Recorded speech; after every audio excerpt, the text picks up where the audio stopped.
देखो यह तो पूरा क्लीयर कट जना पड़ी कि यह गोटे हत्या करा जाइछि बोलिकिनी जी भी हत्याकारी ताको आईन व पुलिस प्रशासन को अनुरोध रहिबो कि तुरंत ताको धरा जाओ दोषी को आओ मृतक परिवार को मिनिमम 10 लाख टंकार आर्थिक सहायता राशि दियंतु।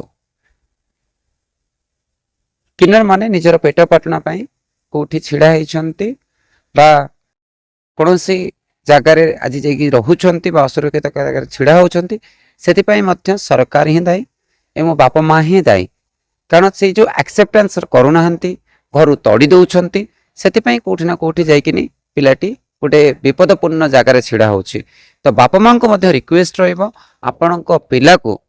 आपण राति रे कुआडे छाड़ंतु नाही आपणको पिला कुआडे जाउछि राति रे कोठी रहउछि ता ऊपर आपणको नजर रहिबा नितांत आवश्यक कारण आमे तो जन्म करिनु ना जे जन्म करिसंती सेमानक रेस्पोंसिबिलिटी रहिबा कथा पिला कोठी रहउछि बोली कि नै आ सरकारक ऊपर मध्य रहिबो कि आपण तुरंत ए जो सेक्स वर्क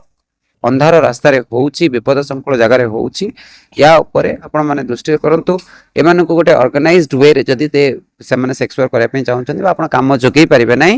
जेमिति माली सही करिसंती से बोली किछिटा सेक्स वर्क साइड कर दियंतु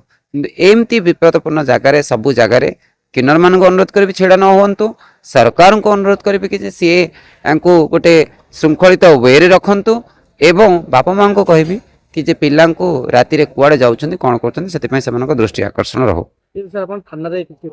थाना रे एतला देइछन्ती हमर एसोसिएशन तरफ रो किछ सदस्य माने थाना रे एतला मध्य देइछन्ती आमे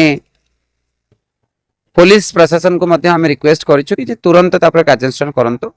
जदि दोषी को न धरा जाए ताले राजरास्ता रे किन्नर माने निश्चित भाव रे आंदोलन को ओलेबे।